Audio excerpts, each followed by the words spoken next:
Yeah. And there's literally no reason for that. From an evolutionary standpoint, like... Not the deep sea, like... Yeah, I mean, if anything, they should be like, what are those Skyrim things? It's the one thing that 40K got right. Or their dark elves are actually just pale. You're thinking of the Thalmor? No, not the. No. They're the ones that are underground and like they're in all the dwarven ruins. Oh, the Forsaken or whatever. No. No, those are Forsworn. God damn it, that's gonna fuck with me. Oh, I thought it was the Forsworn that you were thinking of. No, those are. I'm those are suddenly the realizing. Guys. I'm suddenly realizing that I've never actually gotten to that part of Skyrim. Come on, that's like you haven't done any dwarven ruins. I have not been to any dwarven ruins in Skyrim.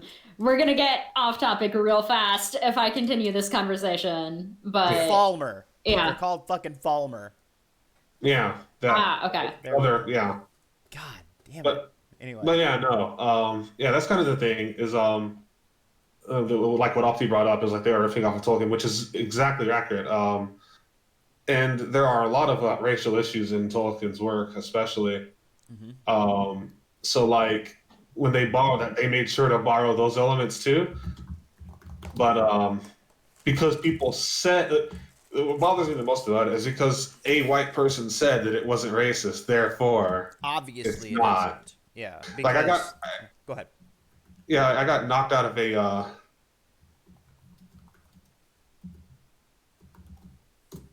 No, we got a. Shit, but see, I brought up the rhetoric utilized in orc backgrounds versus how they were very consistent with a lot of racist ideology for Black natives. And someone was like, Gygax said it's not racist, yada yada yada yada, and I was like, okay, well, just we'll drop out on there, and it's like I don't think you guys know how that works, but go off. Just because one white person says that something is not racist doesn't mean that it's not slavery racist. Wasn't racist until it was. Like that's the thing. White people. It's like white people trying to use the N-word in like a not racist way. Well, Black people do it, so it's fine. No, that's not for you. That's not something you can decide. Well, and I mean honestly, like, who better to decide what racism is than like the people who are the racists? Like, obviously, they're the ones who are going to know what racism is all about, considering they created it. You think, right? But yeah, no, like you can say on that. You can say the N-word if you want to. There's nothing stopping you. Consequences may vary. Your mileage may vary, but there's nothing stopping you. Mm-hmm. Yeah, I mean it's. No, it's just that's one of the biggest things that frustrates me. Like, I find myself at least minimum once a week, but on a good week, once a day, just going, goddamn white people, as a white people. So it annoys the fuck out of me so much whenever people can't see the thing and they're just like, oh, well, intent matters. Like, yeah, intent does fucking matter, but it doesn't change the fact of that there is an underlying current of intent regardless of how you specifically meant it. Well, my take on intent is if I punch you in the face, it's part of a joke. The intent was comedy. But you're probably going to be upset. Yeah. Like, at the end of the day. And it's just like, you can say intent this, intent that, but it doesn't really matter what the intent is when, yeah, that's what and that was the thing, it's like that, with the whole orc thing, that she co-signing on there, is, yeah, like, a lot of the lore behind Black people, like I said, yes, lore behind Black people is that they're cursed to darkness. Like, it was sin. Yeah, we were cursed to blackness, and therefore, the orc thing is really on the fucking nose. Yeah. Okay, so this might be my own, like, ignorance coming in. What? All right, so basically orcs in Tolkien's world were originally elves. Okay. But there was, like, they did something evil way back in the day, and it cursed them to have ugly features and dark skin. Which is almost verbatim, word for word, a lot of the logic, a lot of the rhetoric used for manifest destiny and why black people are expendable. Mm-hmm. Because the Lord has abandoned us. Like that's why a lot of there's a lot of religious bashing. Like, that's why a lot of religious people used religion against black people. Is like, oh yes, you can't stand the power of Christ because you're evil inherently. And it's like it's not how that works. But which again goes back to the whole inherently evil races in tabletop gaming. Mm-hmm. I'm trying to wrap my head around, right, and it could be because I've gotten 2 hours of sleep in the last 48 hours that it's really kind of sluggish here. Uh-huh. But there is actually like a subset of people who believe that black people are inherently cursed. Like that was a thing. No, not a subset of people. That was the common norm that black people were cursed. That's why we don't have beautiful fair skin. Yeah. Okay. Nothing to do with white supremacy. Yeah. Okay, first of all, I have seen... Do you mind if I explain that a little bit further? Sure. Okay. Yeah, I don't want to talk over you. Yeah, no, you're fine. Because that's one of the things that we on this stream are trying to make a point of is, not to talk over... the guests. People. Yeah. Yes. But anyway, so there was literally like a prominent theory in mainstream Christianity that black people were all descended from Ham, who was one of the sons of Noah, and he was wicked, and his wickedness cursed their bloodline forever, and that's why black people have dark skin. It's an outward manifestation of their inherent sinfulness, and it's just like a really, like, people actually believed this. Yeah. And then it bleeds on further Yikes. because when black people invented rock and roll, it was considered devil music, which was also culturally appropriated by a lot of rock and later metal artists, because the whole devil analogy is there. Yeah. Which I thought was really funny when people sit there and do the horns, like, yeah, sure, like it's cool or whatever, but this is the only thing because black people did rock and black people are evil, and rock and roll is evil music that drove you to lust, which is why we invented square dancing. It's really weird. History's weird. Yeah. Okay, so this might just be the fact of that I'm a product of my own background, but like, so I knew the whole thing about that, like, black people created jazz and blues and all that, and that begat rock, and then rock begat metal and devil worship and all that kind of stuff. I knew like that tangentially. Just because my grandmother, being like a super conservative Christian, absolutely hates the fact of that I listen to metal and thinks that my eternal soul is due for damnation just because I listen to guys screaming and being mad at their dads. But like the idea of it all boiling down to like a fucking race thing is just... That's wild. Fucking how? Like, there's a lot of mental gymnastics that I think would make the Olympic teams like be put to shame that you have to go through in order to fucking reach those. Well, to be fair, historically, people have tried really hard to make sure racism is a big deal in every capacity while also not making it a big deal. And you can sit there and you can almost point to fucking anything, no matter how benign it might be, and find a racist root. Like the ice cream song, it's racist as fuck. What's the ice cream song? The song, the song. The ice cream truck, the song the ice cream trucks play. Like the do do do do do do do do do. That's the one. Okay. Yeah, it's racist as shit. There's lyrics. Okay. Yep, it's bad. Well, I mean, now I've got God damn my fucking thing. Ice cream song lyrics. I swear to God, if I come up with like some fucking like song that's about... Okay, there we go. Lyrics to the ice cream song. They need to be drunk. I don't think these are the original lyrics. Or maybe it is. Good God, there are a fuck ton of lyrics to this damn thing. Like it's an entire thing. How long is this damn? There's an NPR post, and it's just it's fucking Lovecraftian levels of racism in this song. Oh boy. Yeah, it's bad. Yeah, To Oh. to I quote a remember. line. Oh, I remember. Oh my Oh, sorry. god. that's the look. What Yeah, it's the wild. fuck? Wow. Okay. Yeah, I found a Washington Post thing Yeah, about it. And good God. but yeah. But yeah, so then that's kind of how like a lot of things bleed into tabletop racism. Because there are so many racist origins to things, to it's easy for it to be normalized as not being racist. So Mhm. like everyone, everyone sees Johnny in his Klan outfit and it's like that guy's racist. Mm-hmm. But Susan down the street calls cops because she saw someone suspicious moving around, which in a bubble sounds reasonable. Hey, someone's suspicious out there. But when they're suspicious because they're black, you're racist. Yep. Yeah. And Well, but since it's not delivered in that way, you don't really get to you don't it doesn't it's easy to ignore the racism part about it, mm-hmm. which is like how a lot of people swear up and down that orcs aren't racist because it's not written out like, hey, these are black people, which is why it's just how subversive racism is in our society. It allows us to do things like that, which as much as I love Pathfinder and Paizo, they were extremely egregious for it.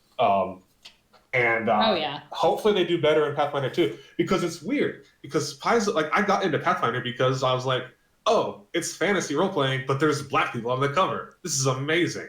Mm. So I was already into it. But then you look and you find out, because you like to have human subraces, right? You've got like your Asians, you've got your black people, you've got your various different races subclassed into humans, which stat wise are the same, but thematically they're different. However, all of the black races in Pathfinder, in the Inner Sea, I'll say in the Inner Sea specifically, unless they are colonized, their native religions and beliefs. Oh no, Susan's totally aware. She just doesn't care because it's not. It doesn't matter. Um, but no, all of their belief systems come down to devil worshippers, cannibals, or they just straight up worship evil gods. Shut the That's fuck literally up. like I was fucked up by it because I was making a Mwangi character in a Pathfinder game, and I was looking to try to find a native religion so I could be because I was going to be a paladin, and I was like, oh yeah, I just want a native religion because that'd be fun for me, or so I thought. Uh, and then I had to turn to the colonized gods in order to find a good god because the non-colonized ones are bad. What the fuck? See, and Yep. this is They did the reason. same thing with orcs too, which is yeah. Which Yeah. again, like, which this is Pathfinder. Like Monty Cook worked on that, and Monty Cook's an overall pretty good guy from my experience. I don't know him personally, and I haven't had anything pop up about him. And I'm sure there's something out there that like I'm like, God damn it! But at this time, I don't think I haven't come across anything. So it's like when you see someone like with some decent merit regarding that, and then you see that that's what they did or that's what's in the world that they participated in. I can't say like how much influence he had or whatever, but like yeah, it's just like damn, I thought this was inclusive.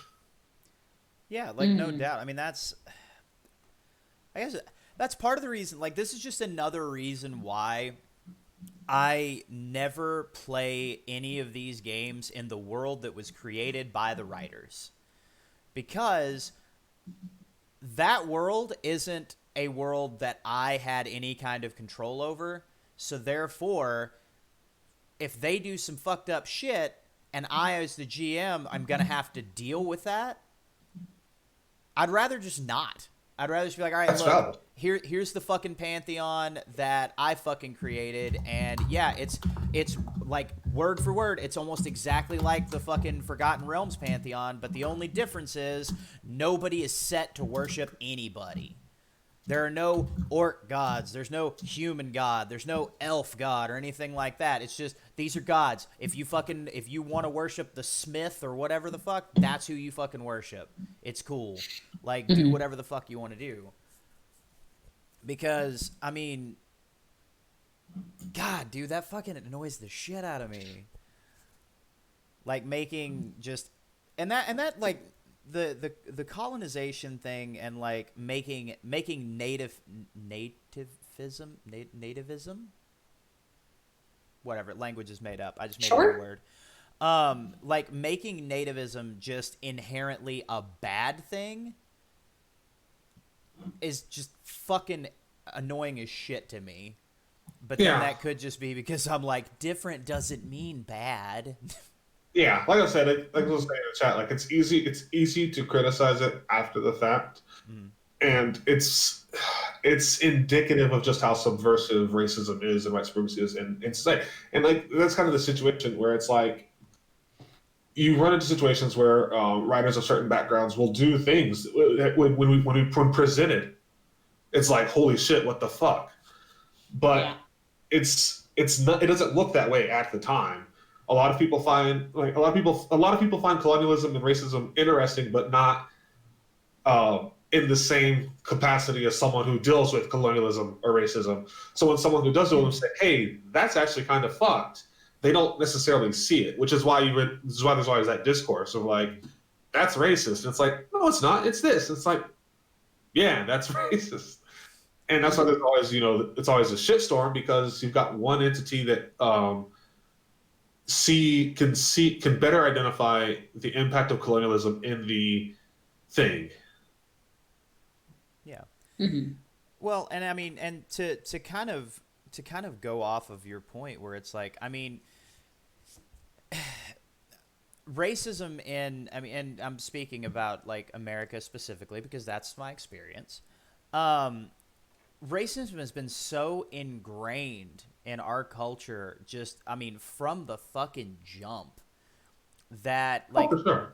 there were things that I grew up with that I never even considered as being even remotely different, odd, or out of place. But then looking Yeah. back on it, I mean, son of a bitch, man, there was a bunch of fucking racists in my town. And Oh, like yeah.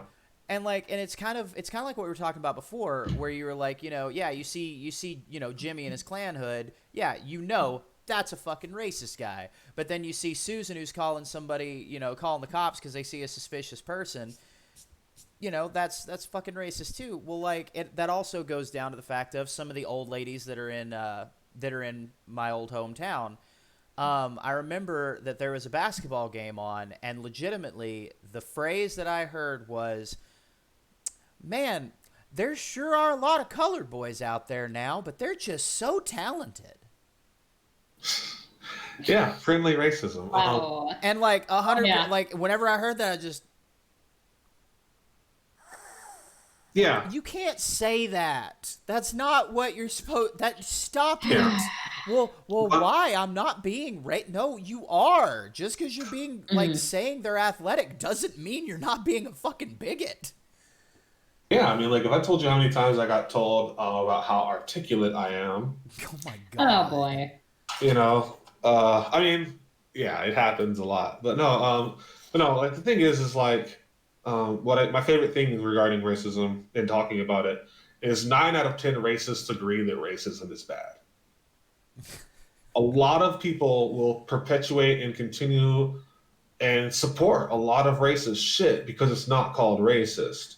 And as long as they can put that barrier between their head and Their actions. well, no, just like as long as they can put that barrier between where their head and like how it manifests, it's really easy to not see the racial undertones there. And I mean, it happens in everybody, and it's one thing that like it's an unfortunate side effect of the society that we live in that there are certain things that everyone of certain demographics will do that will ultimately perpetuate racism. And it's just a matter of how it's handled from there as far as how it goes. Like that's because me and my friend, we had a discourse about that because she's really quick. She's like, nope, I'm not doing that, and she'll block people for racist shit, which you should. I don't always, because it's like if there's one thing I expect out of all of my white friends is that there's going to be something racist that happens eventually. It's just a matter of how it is handled after that. And I take it critically, and it's just, it's like a lot of people sit there and say like, that yeah, sure, you're not racist, that's fine, but at the end of the day, there's an undercurrent of a world that subjects you, that promotes that racism, Yeah. and Mhm. it's going to be in ways that will catch you off guard. And when you participate in those things, you're like, oh wow, I had no idea. Or you'll do it, and it's like, hey, that's racist. It's like, oh, I'm sorry. And because this is, I mean, people are going to do racist shit. That doesn't necessarily mean that you deserve to be immediately fucking gutted because of it. Like, Mhm. I mean, yeah, I'll gut racist, sure, but I mean, like, if I were to gut every person for every racist offense, there would not be a lot of people around Yeah. of Well, any And color also, or background. and And also the other issue with that is that I'm worried that I'm about to sound really white, but like that doesn't help people learn. mhm. I mean, yeah, It, sure. if somebody says something that they don't necessarily realize is racist, and you just go, "Oh, that was racist. I'm blocking you because you're a fucking racist." Then they're gonna be like, "Well, I didn't mean to be a racist. I mean, I didn't mean to say something racist. So like, I don't know. I guess these people are just sensitive, and I can't do anything right. So I'm just gonna keep on being racist." I mean, Um, well, I like mean, that. I feel people do that Right. anyway. I mean, in a lot of cases, yeah. But like if you have a good friend who like cares about your friendship and like not being a shitty person, um, I mean, like my course of action with people saying accidentally bigoted things um is to go, hey, that was not a great thing to say, here's why. And if they listen, awesome. If they don't, well. Yeah, Well, and that's where it's the difference between a teachable moment versus, I guess, a blockable Mhm. moment, where yeah, it's one of those, if and it's kind of like what Opti put in the chat, that if they have demonstrated good faith in the past and continue to do so, then it's one of those, at this point it can be a teachable Yes, moment. It exactly. can just be like, all right, look, what you did is fucked up. This is why. Hmm. Don't do it again. Like, yeah, that'd be great. basically. And like, luckily, I have surrounded myself with a bunch of people who are very patient, and I have made sure to explain this, like, look, man, I've grew up in like this bubble, and I didn't see my first black person till I was like 15, and like the first thing that ever came out was just like, oh, like, did that person have an accident? Because I didn't know. And because of that, there's a lot of like ingrained bullshit. And I recognize after I moved out of that deal, it's on me. The umbrage is on me at this Hmm. point to learn and change my behaviors, which I have worked my fucking ass off to do. But luckily, I've surrounded myself with people who are more willing to just come up there and just be like, "Hey, just so you know, what you did there, that's not a thing. Don't do it." Yeah, yeah. And and that's, I've been very lucky in that aspect, because the first experience that I had with a friend of mine, back during high school, whenever I realized that there's a lot of inherent racism in the world, is he was the only black person that moved to our town. He was there with his family for about 6 months before they decided to move, 40 Oh boy. 45 minutes away from his workplace, because it was God, I can't even remember the excuse that they used, but I mean, looking back on it, it's very obvious what happened. And but like, I pulled out Mm. my wallet to like pay for like dinner or something, because we went up to like Sonic, and I was like, hey, you want something to like drink? And he's like, yeah, sure. And I pull out my wallet, and it's got the Stars and Bars on it. Mm. And my thought was just like, oh, whatever, this is a fucking cool flag that represented the fucking South and represented like rebellion and all that kind of shit. And I'm a rebellious teenager. And like, my buddy looks at me, and he looks at me, he just goes, are you fucking serious? And I was like, what? And he goes, your wallet. And I'm like, what's wrong with it? Like, it's just a wallet, bro. And he's like, yeah, but it's not. Like, do you not know what that flag like represents? And then we had about a hour and a half long conversation in a Sonic drive-in stall that he really opened my eyes to what the fuck the battle flag of the Virginia Republic, whatever the fuck it's called, what it actually means and what it actually represents. Not what it represents to me, because I will obviously see it completely different, but what it represented to him. And I immediately threw the thing away. And then later on that evening, whenever we went back to my house to play video games, he came into my room and there's a flag on my wall. And I look back at him and I'm like, look, we just had this conversation earlier tonight. I couldn't have taken this down before you got here. I don't know. But yeah, I mean, yeah, it was. I feel like I felt super. Like looking back on it, I feel really bad for Ekin because like he walked into like this dude who's like, man, this is like the cool guy in like the town where like he's talking to me, he's not treating me different, and oh fuck, he's a racist. No, I'm not a racist. I'm a cool guy, bro. Like I didn't even know what the fuck any of this shit meant. Yeah. And that puts you like light years ahead of a lot of people. 'Cause like in a lot of situations, with, you know, white people who don't necessarily realize like the inherent racism of our culture, a lot of people are just like, oh, well, I didn't mean to be racist. You know, it's not my fault. Da da da da. Or the that's not what it means to me. So Yeah, I'm I know. sorry. Like But it sucks you think that. I think, I mean, the first step in improving yourself is always being able to admit that you're wrong. Recognizing And being fallibility. able to admit that you don't know something that you don't know. Yeah. So, Yeah, just like back to teaching. So for me, like my official stance on teachable moments or teaching allies is that's what allies are there for. yeah. Because I can't tell you how many times I've had the same conversation regarding the same topics, or even different topics spun in different, or the same topics spun in different ways, different topics spun the same way. I'm just talking about it, and it's fucking tiring. The only reason I can put up with it is because I've worked in call centers for a very long time. Oh boy. I'm able to Wow. I repeat am the so same things over sorry. and over again. So it's like for me, it's just like I have the energy to do that oftentimes, but I also acknowledge the fact that I don't care. Like, okay, so like someone says or does something racist. There's so many racist motherfuckers out there. I don't care that another person is racist. I'm like, you're a racist piece of shit. I'm gonna move on with my life. That's how, and then it ruins tabletop experiences when players leave. I mean, I might not even say it that way. Well, I might not have said it in my 20s, but now in my 30s, I would definitely say it that way. But oftentimes in your 20s, it's always, well, when you're younger, it's different. You'll run a tabletop game. You'll get your people together. You'll do this or that. You'll have everyone set up. They'll be at the table.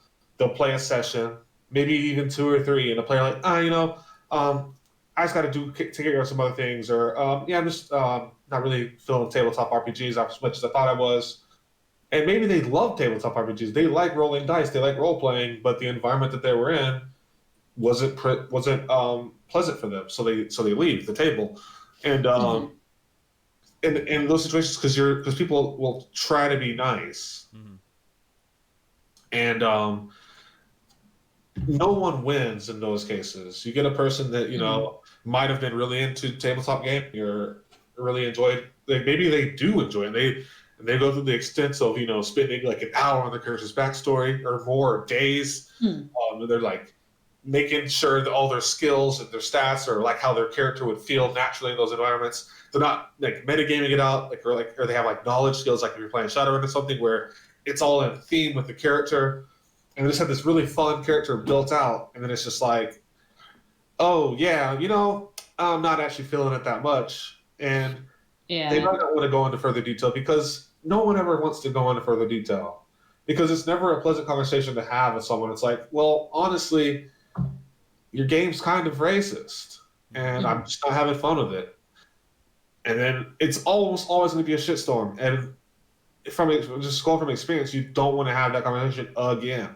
Yeah. Where it's like, so it's kind of It's the thing. It's like, yeah, exactly. It's like it's easy to just be like, just not feeling it, and move on with life because it's just so much less trouble that way. Yeah. So much faster to go through.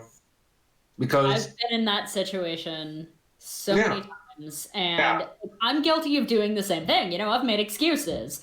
I've been like, oh, I just don't really have time for, another game in my schedule. So, I'm going to drop out when, in fact, the real reason that I dropped out of that particular game was because one of the players was a fucking neo-Nazi.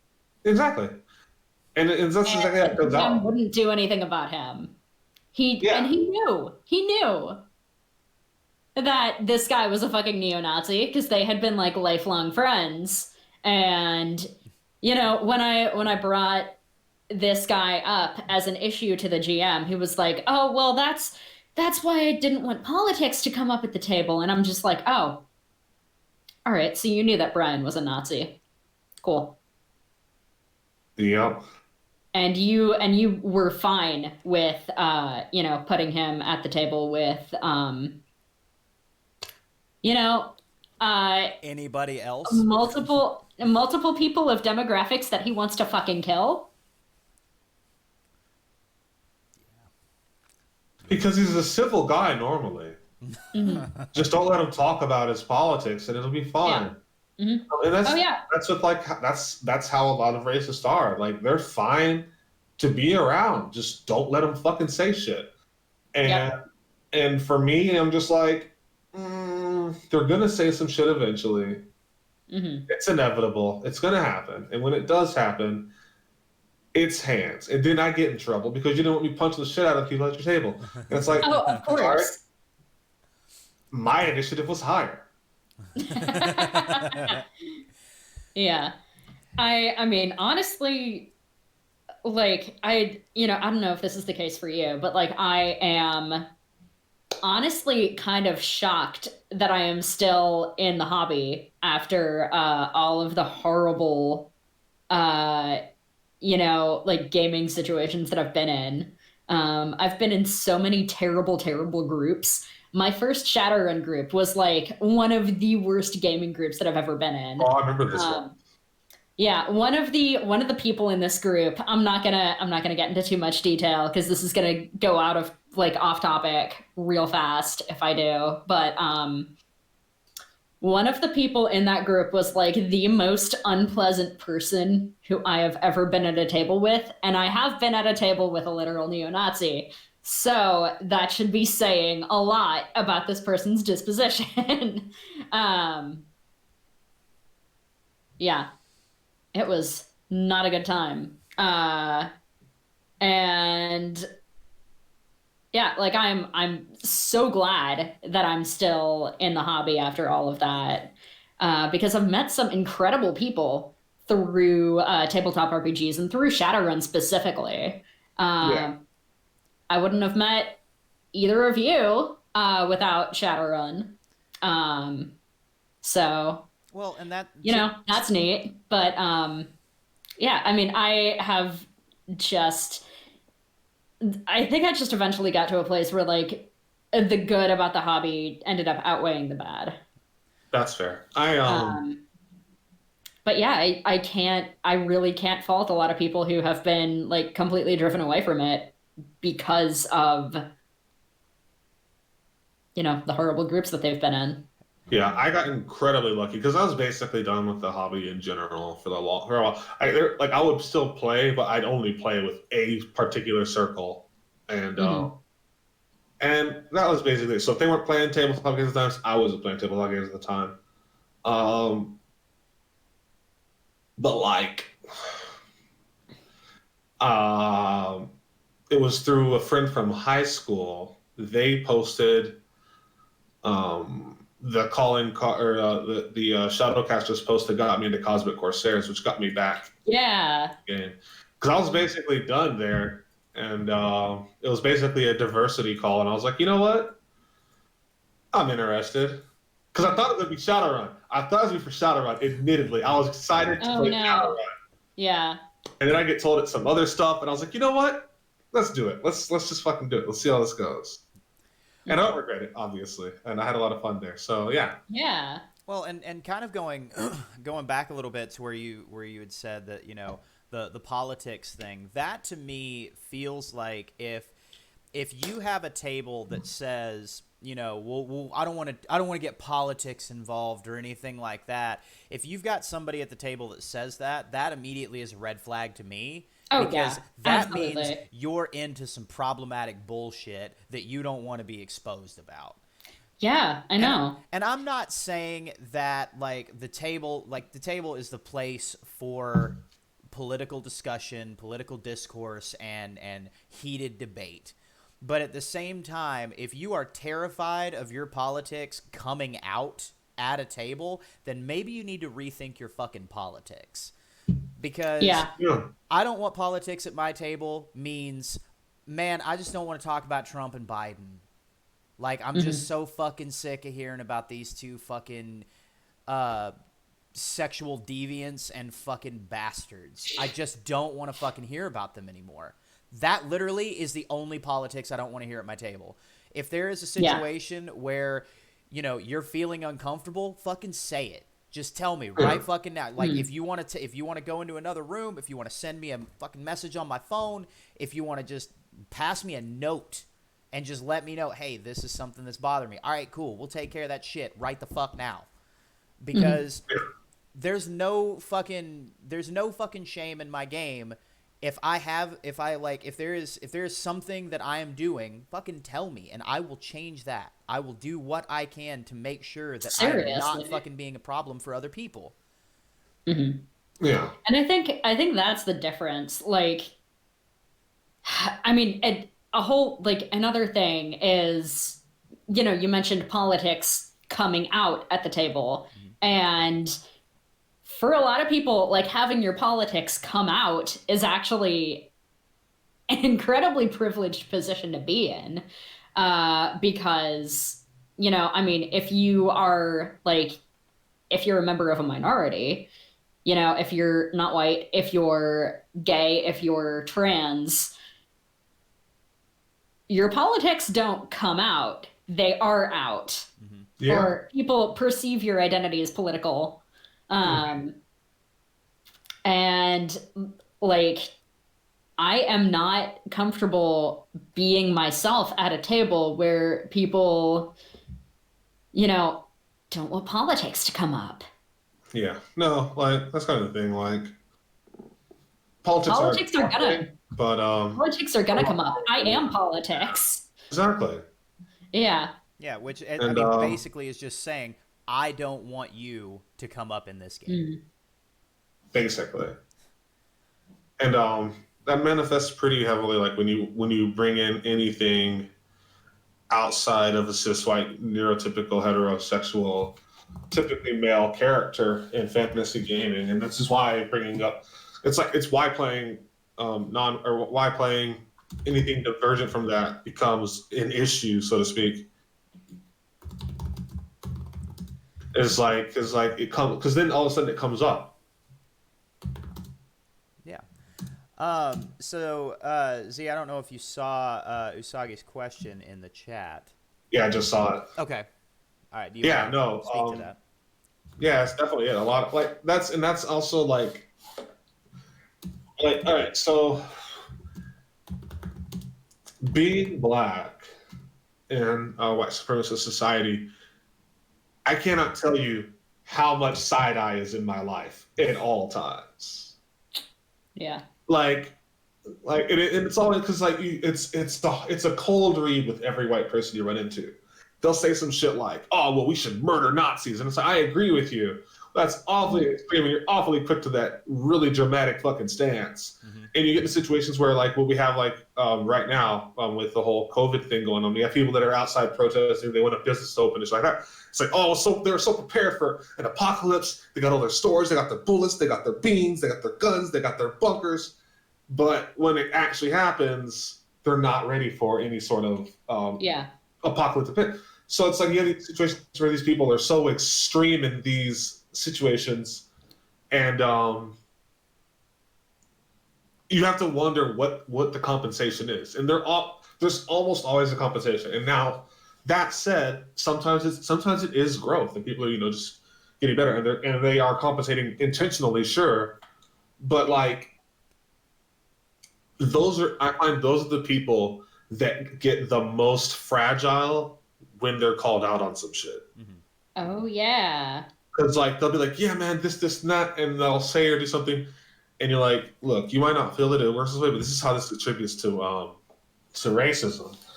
Mm-hmm. And then they get real fucking shook by it. And you'll see a lot of people. There was this post about this a while back where it was like, you ever notice like how you'll have a conversation with some white people and then they'll like unfollow you or deactivate for a while and then they just show back up all hunky dory? Yeah, we see that. And it's like, and like, it's a weird fucking saddle to ride on because usually it's threatening to mental health, which is fair. Mental health is a very serious thing, but it's like only blackness is making your mental health so difficult. It becomes weird. Mm-hmm. And you really it's like you kind of have to kind of investigate as to why it always manifests that way. It's like, why is it always discussions about racism that make you so mentally unwell? Versus other like traumatic things. Racism is traumatic as shit, but like if you're not a person of color, you're not dealing with it, typically speaking. You might have weird, unusual scenarios. It's like, well, I was white and I lived in a predominantly black neighborhood and they hated me. Yeah, they did. Tough titties. Well, and I don't know what to tell you. Yeah, and I know that for me, and I will readily admit to this, and I mean honestly, the only reason why I'm able to recognize it is because of what you just said, where there's the overcompensation. I will readily admit there has been plenty of times that I have overcompensated to basically make up for what a piece of shit I used to be. And I've done that plenty of times, and now like looking at it, I recognize that that's what I was doing, albeit unintentionally, but that's what I was trying to do. I'm doing what I can to try and seem like so much of an ally to make up for how shitty I used to be that now it kind of comes off as, like you say, it's overcompensating. Yeah. And by overcompensating, like how does that make me look to where it's like, well, if I get called out on something, am I just going to completely crumble? No. Yeah. But at the same time, like it's definitely going to have an effect. Oh, for sure. Because, the last thing that I want to do is make anybody that I care about feel like they're not safe around me. Yeah. Mm-hmm. And like when dealing with, so like it's kind of grim to say, I guess, but when dealing with like things with racism, as a non-marginalized individual, especially or even just like a white marginalized individual, there's no real win condition for you. And that's probably one thing that a lot of allies have difficulty with, is there's not a real good, like, in the discussions, like, there's not a real, coming out not feeling shitty is a win. Like that's your win condition. Yeah. And yeah, and it's the same, and it's the thing, and it's important to address that because I do feel like it will flavor your interactions with people, and when you're dealing with a diverse table, they will pick up on it, and that's another thing about when dealing with like environments in tabletop gaming and playing with diverse groups is you don't perceive stuff the same way that marginalized people will perceive it. And that's normal, and that's something that's obvious.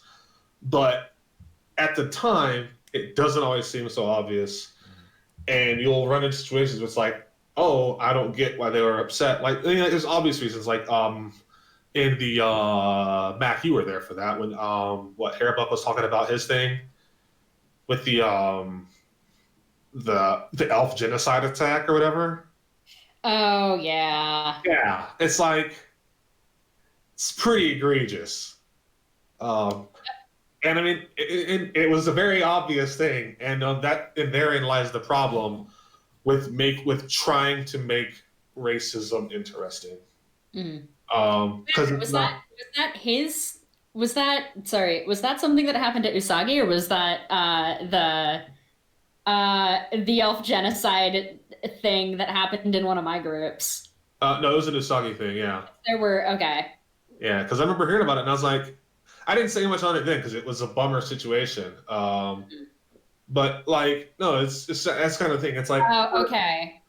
Yeah. and for some of those individuals, I'm sure they found it very interesting, regardless if they're the people committing, the acts or not. Um, if it wasn't such a real thing, it would be interesting. Mhm. And that's kind of the thing is like a lot of people don't see the realness of a lot of racial stuff because it's not something that they interact with. It's not something they see. I mean, like yeah, sure, we see things all the time. Like we just saw recently on the news about the jogger, um, and Yeah. and the soldier that got killed by cops recently. Well, I don't know if he got killed recently, but it came up again recently. Um, Yeah. yeah, I and didn't then, hear about I didn't hear about that one. oh yeah, I don't share them anymore. But yeah, it happened. Mhm. But no, so it's like it's different when again you're removed from that kind of violence, and it's possible for it to look insane. Um, and that's the kind of the thing. It's like you with a lot of fantasy stuff is you take something normal, and if you can jack the fucking stakes up high enough to the point where it's absolutely absurd, it makes it viable to like it's something that you can imagine, and it's so far fetched from reality that it's not you don't really see how fucked it might actually be. Even though it is, you might know that it's fucked, but you don't necessarily see the real world ramifications of how fucked it is because to you, it's very far fetched from reality. Mhm. It's just like, so and it's just one of those things where it's like when I'm playing in a game, it's like, hey, you can have racism, whatever in the game, but it needs to be something that I can do shit about. Yeah. It needs to not be something that's rewarded. Because yes, there's a certain level of catharsis in giving people what they deserve for being shit. Yep. Like it's very satisfying to kill humanist people. Oh yeah. I'm not always a murderer hobo, but you throw me in a humanist facility, and well, Let's go. Burn that shit to the ground. exactly, and it's really satisfying. And so I feel like when dealing with things like racism, stuff like that, at your table or anything like that, I wouldn't say it's okay, but it can be done if it's done right. But doing it right is going to be very difficult to do and almost worth not doing, just because There's so many ways it can be done wrong. exactly. Oh, Yeah. Mm-hmm. Yeah. No. And it's like if you fuck up, you're going to look really bad. And oftentimes, if it's something that you want to try, you should probably talk to someone about it. Like, because it's so easy to do. It's so easy to misstep, even if you aren't actually a bag of shit. It's really easy to just misstep on a lot of things Come and off as a bag. and of look like a shit. bag of shit. Yeah. Yeah, and that's part of the reason why for me, whenever I run games, I generally try to make my BBEGs somebody that doesn't necessarily target a specific group as much as just a specific area, if that makes sense. You know, if I've got a big bad evil guy trying to take over, a certain thing or subjugate people, they're not picking people based on what or who they are. They're picking people because, well, you guys are within the 50-mile radius of my castle, and I want people to work for me without having to pay them. So it's one of those, yeah. So it's one of those like, all right, this dude's an evil piece of shit just because he's raising a fucking undead army to take over the world. All right, cool. That's something everybody can just be like, well, that guy's a bad guy versus the person who's like, yeah, they're kidnapping children, but only from like this certain particular group of people. Yeah. That's Yeah. Mm. And another tricky thing in creating your fantasy worlds is making thing just again because out of doing things right. A great example of this comes in our favorite magical story, Harry Potter, where you have a race of people that are happily slaves and enjoy being slaves.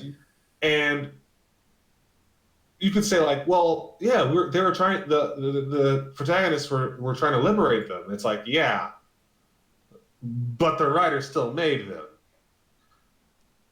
Mm-hmm. Like they were still made. They were still created. And it's like, what the hell is wrong with you? yeah. Yeah.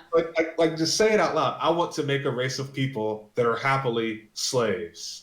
Well, and then the That fact enjoy of being slave labor. Like it's really how far into that sentence do you get? Like, what the hell is wrong with me? You didn't think about that for any length of time? yeah, and Really? the fact Come of on, that come on, JK. it takes the protagonist to be the one to be like, oh, well, I'm going to liberate them. Okay, I mean, first of all, you created the subjugated race, and then now you've got, let's be honest, the male white protagonist coming in to free them and be the savior. I mean, I don't know. I just that was something that because I didn't read Harry Potter whenever I was growing up, not because of any like Christian it was evil bullshit, but just because I was a sci-fi guy. That's why I didn't read it growing up. Yeah, like I was a sci-fi guy, so I was fucking reading sci-fi books, and magic wasn't really my thing at the time, but I did watch the movies, and like that isn't really super prevalent. It's there, but it's not near as prevalent as it gets to be in the books. Yeah. And it's one of those situations like looking back on it and like going like listening to the books through Audible and like while I was driving, then there were certain parts where I was like, man, is this really like their entire fucking society? Like, is that what this is? Why? Why did we create? Why is this a thing? Why does this need to be a thing? The goblin bankers that control the world and have all the money. Yeah. Mm-hmm. With the caricature based off certain consistencies in characterizing humans. JK is all bad. And again, like that's the thing is like, at the time, kids reading the book, like hell, there are people even now that will sit there and defend that shit, even though that she's a piece of shit. Because we were talking about, I saw a good article on it about separating the artist from the art, and it was a call. I posted. I actually shared it because it was really good. But like, basically, it was like, can I separate the art from the artist when she makes characters like this? When she makes races like this? When she describes characters like this? No, I can't, because it was always there. Mm-hmm. The art always had these traits. We just overlooked them because we gave the author the benefit of the doubt. Can we overlook that Cthulhu's existence is basically black people and people of color living amongst white people in their precious white country? No, we can't make the separations because it's so glaringly obvious once you've no longer given the author the benefit of the doubt. And that's the thing, like when you're creating a fantasy world for people to actually play in, you may not get that benefit of the doubt. And that's something that's going to affect your players just because you find something interesting. When it's displayed, if people don't care for it, that was your chance. And that's that, basically. So I had never... So I've noticed that there's been a lot of Who's the guy that made Cthulhu? What's his fucking Lovecraft. Lovecraft. Yeah, there's been a lot of like Lovecraft shit that's been happening a lot recently. And like the only experience that I have with any kind of Cthulhu mythos is Cthulhu itself. That Yeah. man, that thing's fucking cool looking, and that was it. So like what is Lovecraft's deal? If Oh, okay. So I love this. I'm actually sorry. I'm gonna be right back. okay. All right. All right. All right. I'm gonna be very crude here because yeah, just to express like how I have yeah. One, his racist poetry. Two, the name of his cat. I'll let you look that up if you want. Warning, you're not gonna fucking like it. Fuck it. No, I'm gonna just fucking say the name of his cat. Alrighty. But first, I'm gonna confirm 100%. Oh wow, it's actually worse than I thought it was. Oh no. Nigger Man is the name of Lovecraft's cat. He hated that cat. What? Yeah, he had a plethora of just racist poetry, and a lot of his cosmic horror was wrapped around, basically racial mixing. Racial impurity was a big issue for him, and that's why. So, like Cthulhu, the concept of Cthulhu is you will go mad. Mm-hmm. The more in proximity you are with Cthulhuoid things, if I'm interpreting it correctly. And so, like, the idea of racist mixing was maddening to him. Like, he couldn't fathom it at all. So, like, that's why they have all the weird talking with weird apologies and all that. Yeah, Horror Red Hook. Yeah. Yeah, no. Like, a lot of people were racist when Cthulhu was writing. Cthulhu was on another level of racist. Like, he was very racist. Okay. And like people sit there and like try to make the product of their time argument, which by the way is a shit argument, and anyone that makes it is full of shit. But yeah, no. Yeah, no. A lot of Lovecraft's work is just like, I'm really racist. And I'm not apologizing for it. Yeah. Yeah. I'm a happy so like there are a lot of people that are racist and whatever. Lovecraft was happily racist as shit, and I feel like that gets overlooked with a lot of the Lovecraftian things. It's like, well, no, I think Cthulhu's conceptually cool, and I do like cosmic horror, which fortunately I'm able to drift away from Lovecraft with that, especially now with the new Jordan Peele movie coming out. Lovecraft Country. Because again, I feel like you can't really tackle anything Lovecraft related without touching on racism, and I think it's important to do so. So yeah, that's and it's one of the things where it's like, in a lot of Lovecraftian books, there was never, let me say that. There was never, like. No one outright said that Cthulhu's existence is basically people living, you know?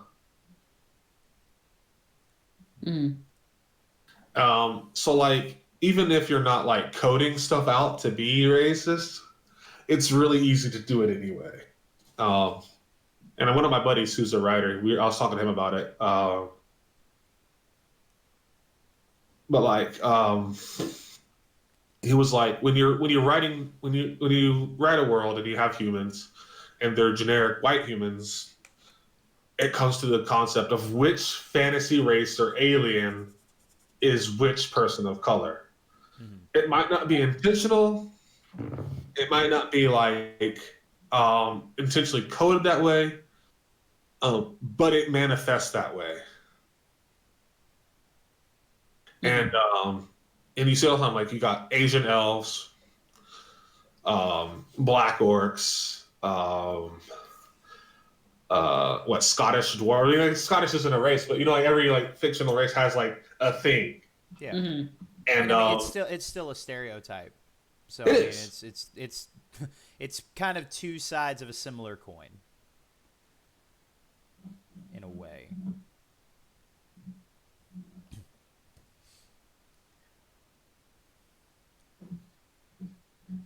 But yeah, no, yeah, no. Whether like appropriating or not, like when you start turning like deities into horrors of the world from other cultures, it gets bad.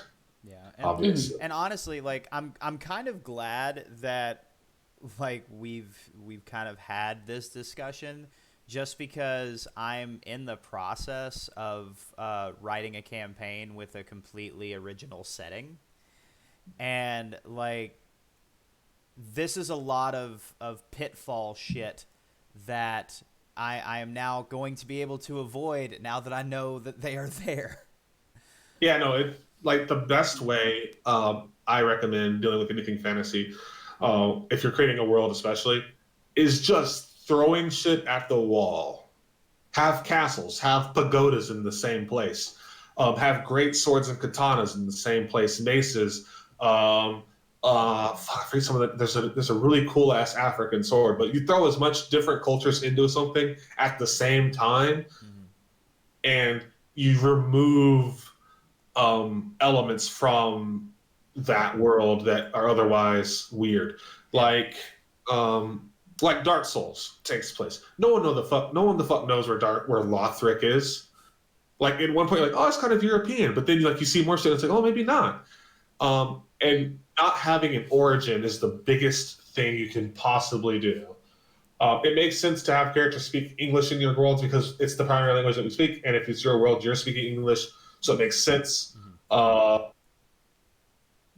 Another great way to handle this is do what was supposed to be done in Avatar, where they created they created a whole language of the Na'vi.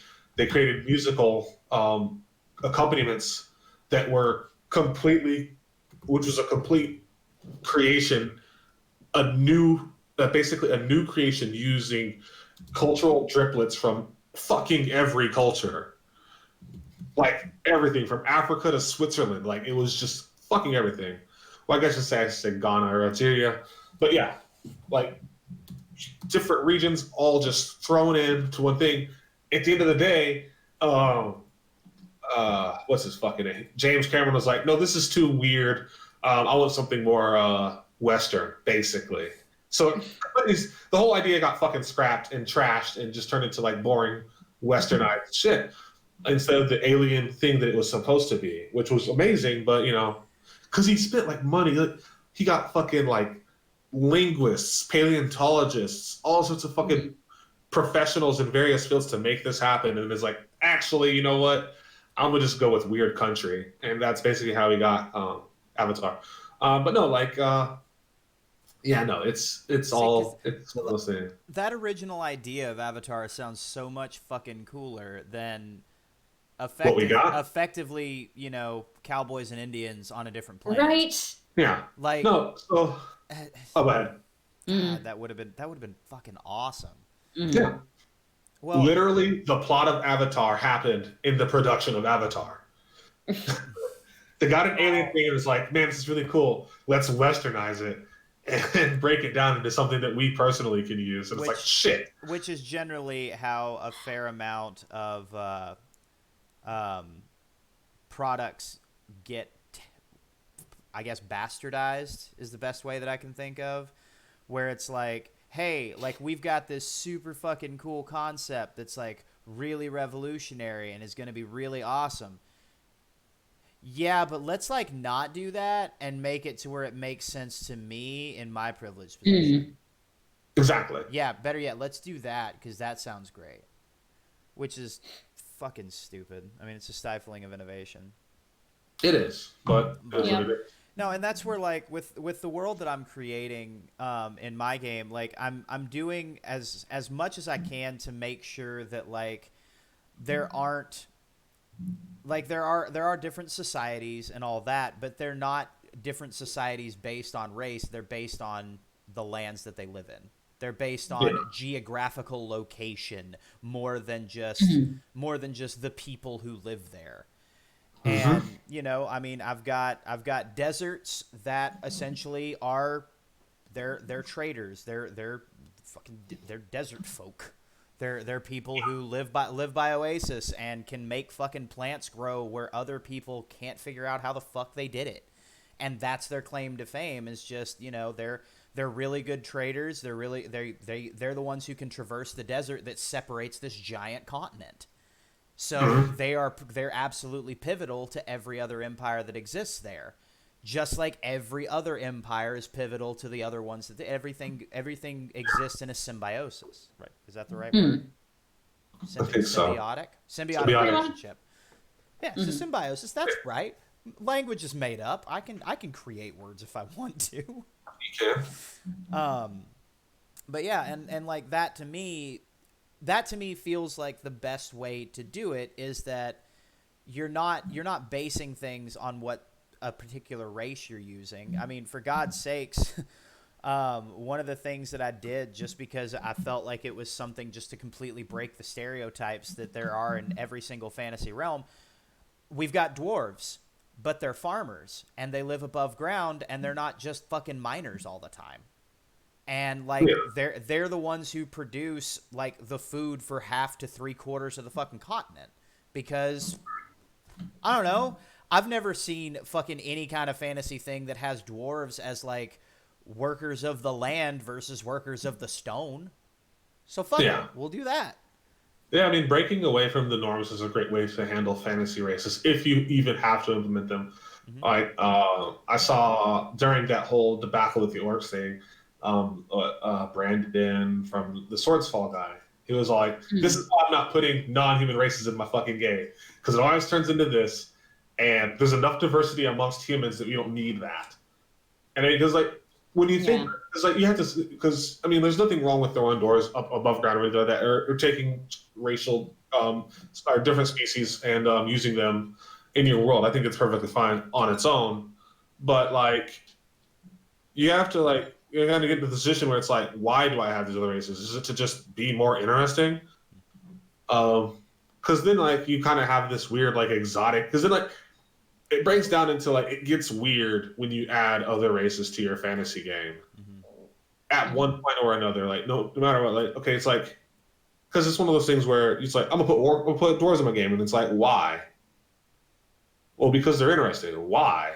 Well, because of X, Y, or Z, and you can keep asking this why until it just gets weird as shit. And there's nothing wrong. I don't think it's necessarily wrong to have like non-human races in your game. I do wish more games had non-human races, non-humanoid races. I think that'd be a lot more interesting. But I think it's perfect. I still like a lot of fantasy races: orcs, trolls, elves. I enjoy them as they are. I think they're all cool. I think they could be more cool if they were less different takes on humans. Yeah, absolutely. But other than that, I think it's really cool to have a lot of races, and well, and that's go ahead. And I just like that kind of variance level, and I think I hate to bring it up. Well, I don't really hate to bring it up because I do love it. Demi-humans did it, where like you take your race and like you make it your own. It doesn't have to follow any specific rules. You can be like, I'm a dwarf, but in this world, dwarfs have 4 arms because we're really good at working on shit in general. And you know, yeah, you can go back to that trope where you can say like we're really good farmers. We have 4 arms, so we can hoe and shovel at the same time, or we can multitask these things, and we can hold seed. And so you just have more arms. Dwarves have 4 arms now. Like that's just how they operate. Yeah, no, that's dope. No, and like, and part of the reason why I incorporated like other races and like non-human races into mine is just, frankly, because I know that my players like playing cat people, so I incorporated tabaxi and lion folk. Because it's like I know that there is at least one player at my table who really loves playing a cat person. So all right, cool. Here's a couple of cat type races. There you go. And like I know that people in my game, like one of my other players really likes playing a dwarf. All right, cool. But you're not going to be a miner. You're going to be like an agrarian type person. And like that's fucking cool. And like I know that another one of my players really likes playing an elf, but they really don't like the fact of that elves are always they're forest people. They're always in the forest. They're attuned with nature and all that. Like one of the big complaints that I've heard from this person is that like Dragon Age has like city elves. Well, why can't fantasy have like city elves? Like where the fuck are the city elves? Like we have all these cities. Where the fuck are city elves? So thank you. I want more city elves in all fantasy. Yeah. You do. I'm like, not shocked. Also, I absolutely love Dragon Age's city elves. Yeah. Like, oh my god. Well, and that's where like the elves in this world.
I think it says it's back.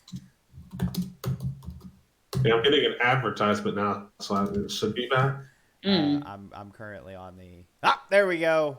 There we go. There's my be right back screen that doesn't fit. Doesn't fit with any of my other stuff. Hi guys, we're back. I don't know what happened at all. I feel like it was on Twitch's side, so let's just blame Twitch for it. Anyway, that sounds good to me. Just blame it on Twitch. Yeah, it's all Twitch's fault. It's them and their servers. I refuse to accept responsibility for this. Exactly. We had nothing to do with it. All of our shit's correct. We've never had audio issues or stream issues or anything like that on any of our stuff. Never. We didn't, smooth sailing at all times. We didn't have a game night the other day that was 30 minutes of silence until somebody in the chat was just like, oh, so we're not having sound? Oh shit. Oops. We've been muted this whole time. Yeah, Deckers attacked the host. That's exactly what happened. Sons of bitches. But luckily we have Enigma here to protect that. That's a deniable assets reference. Anyway, so I'm trying to think of where we were whenever the stream cut. Yeah, it's a tough one. Probably on elves. It's urban. Yeah, urban elves. But yeah, and that's just those little differences to me are what, because I'm a huge fan of the idea that any race can be anything it wants to be. I mean, there can be the elf who fucking hates nature, who like is 100% a me, where it's like, man, if I have the choice between living in a high-rise apartment or living on a country farm, I will kill myself before I go to that fucking farm. We But have one of those in our group for Pink Mohawk Edition. there you go. He has frequently told the rest of the group that he is not that kind of elf. See, and that I which love is that. which is fun when we have to go into like natural areas because our group is in fucking Montana. So like, how do you get city lust in goddamn Montana? It's like, dude, you can't like you are surrounded by non-urban area. Like you live in the one urban area in like 500 miles. How did you get here? Why are you not in Seattle? So, speaking as somebody who grew up in a ranching town of 500 people, it is very easy to get city lust whenever you have a television that shows how fucking cool cities are. Yeah. That's why I moved to this. Well, I mean, I'm not in the city. I mean, I'm in Kansas City, but it's not the fucking city. Chicago was the city, and I miss it so much. But yeah, no, I definitely get that. It's like, no, I would never go back to Arkansas. So I don't blame. Oh boy. Yeah, no, and that's. Is there even anything in Arkansas besides like racists? I mean, well, yeah. Little Rock, the best Juneteenth you can find in the United States of America takes place in Little Rock. Okay. I will fight. I will die on that hill. Nice. Like, oh, it's bad. So like, bosses will straight up like, bosses will be like, "Nah, you can't call in on Juneteenth," like, because they fucking know. Yeah. Because it's not an official, it's not a federal holiday, so like they don't actually have to close. So businesses won't fucking close, and they'll be like, "Yeah, you're coming in tomorrow, right?" It's like, sure. And like, in all honesty, I think people should just not go to work on Juneteenth anyway. No one's gonna they can't fucking stop you. And if enough people do it, it's fine. But yeah, no. And that kind of goes back to that old like adage. Well, if we all do it, what are they gonna do? Yeah. Like, there's no possible way they can fire everybody. And if they do, they're cutting off their nose to spite their face. Yeah, and like that's the thing. All right, so Scud Marks, which I don't think I've ever seen that username in the chat. So welcome to the channel. Is that the point of stereotypes narratively? Something for your protagonist to defy so that they're interesting. Example, Hobbit, where simpler... I'm going to try words this time around. Where simple, insular people specifically, so that Bilbo having a huge adventure was interesting. It's a pleasure to meet you too, buddy. Thanks for checking out the stream. So I think in some ways, yeah, there is kind of a way that can be done semi-properly. Yeah, I just think stereotypes are lazy. I mean, like, it can be fun, like, oh yes, I'm not one of those city elves, or I don't like I've seen the sun and I will never go back as a drow, or something like that. Whatever, it's fine. But like, I do feel it's also like lazy. Because it's just like, oh yeah, why is this person interesting? Because they don't like what the rest of their people like. Furthermore, stereotypes oftentimes exist for a reason, and it's not the reasons one might suspect. A great one that I like to bring up, to bring it back full circle, is a lot of people sit there and like, oh, well, black people and their fancy jewelry that they have to wear and the big chains and et cetera, et cetera. And it's like, yes, that is absolutely correct. And the reason we had to wear those things was because, all right, we had to dress gaudy and wealthy because we wanted to go to restaurants and be treated well. No. Okay, actually, kind of, Arkin. Don't fucking remind me. Anyway, no. So yeah, like it's one of the things where, like, you had to sit there and you had to dress gaudy and all like fancy, and because you wanted to go to a restaurant and you wanted them to know that you had fucking money, so you want them to treat you halfway decently. So they know you have money, because it's the classic thing, It's like, oh, I was at the bar and everyone was mean to me until I walked over to my Lamborghini, and all of a sudden everyone wanted to be my fucking friend. It's the same. It's the same concept. So it's like we have this situation where, yeah, we buy $400 shoes, or yeah, we buy expensive gold chains and watches because we want to be treated like people. So it's like when you sit there and that's kind of the issue with like playing around with stereotypes. It gets really weird because yes, they exist for a reason, but no, it's not the reason that one might think, and therefore it gets really dangerous really fast into a weird place. See, and I'm gonna be honest, I've never, like, that was a consideration